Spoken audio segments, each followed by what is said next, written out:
aboard a United States aircraft carrier somewhere at sea. Army P-40s, Tomahawks, or Kitty Hawks, the British call them, are now ferried to within flying range of their new bases, all ready for action. Army pilots who'll take them ashore get last-minute instructions. Wheeled to the flight deck, the speedy fighters are ready for the takeoff.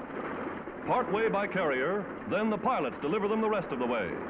Getting them into the air requires real flying skill.